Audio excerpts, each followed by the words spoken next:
800 कोटी सांगितलं 50 ते 55 कोटीचे 25% आम्ही मंजूर केले होते. कामं झाले होते. उद्घाटन कार्यक्रम हल्ल्यासाहेबचे आम्ही करू. का असा शुद्ध असला पाहिजे, चांगला पाहिजे, क्वालिटीचं वगैरे झालं पाहिजे. म्हणजे रस्ता रस्त्यावर आम्ही प्रत्येक गोष्टी क्वालिटीची झाली पाहिजे असं आम्ही लक्ष देतो. असा संपूर्ण माझ्या मतदारसंघात विकास करायचा आहे. आत्ता मी सांगितले की 107 कोटीचं लिफ्टिकेशन मंजूर झालं आहे. आता फक्त 2 दिवसात अजितदादा आणि फडणवीस साहेबांना भेटू. त्याची वर्कआउट झाली की ते शिक्षणाच्या प्रकल्पामध्ये सांगितलं सगळं कोटीचे मंजूर केले तर ह्या वेळेस तर होणार नाही.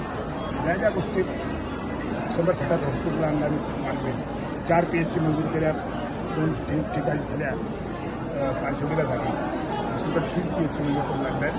लोकांचं आरोग्य चांगलं राहायला पाहिजे, शेतकऱ्याला पाणी मिळालं पाहिजे, गोरगरिबाला रोजगार मिळाला पाहिजे, महिलाचं सक्षमीकरण झालं पाहिजे आणि सगळ्या जाती धर्मातल्या लोकांना पुढे नेलं पाहिजे.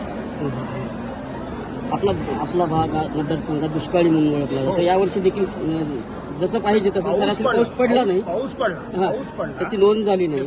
पाऊस पडला पिकं पण चांगली आहेत. आणेवारी पण बघा. आता आम्ही तुम्हाला दुष्काळ जाहीर करा, पण ते म्हणत साहेब आणेवारी एवढी आली असेल तर त्याच्या लोकांना बोलावून प्रेस कॉन्फरन्स करताना बोलून लोहा कंधारमध्ये अनेक बॅनर लागत आहेत भावी आमदाराचे, काय सांगाल याबद्दल? त्याच्याविषयी आम्ही लोकांवर टीका टिप्पणी करायची तुम्हाला माहीत आहे.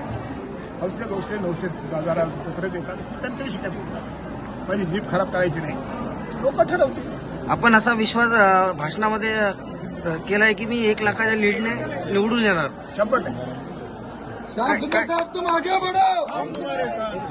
मी जेवढं काम केले आणि लोकांचा माझ्यावर विश्वास आहे.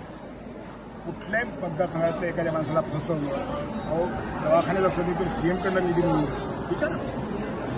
माझं रिझर्वेशन तिकीट असलं त्याचं रिझर्वेशन करून म्हणजे उपकार करत नाही, करता येते करतो. सिंचन तलावाच्या संदर्भामध्ये मागच्या काळात काय स्टेटस आहे त्याचं? आता स्टेटस असं आहे की बघा त्याचं मी पाणी प्रमाणपत्र आणलं.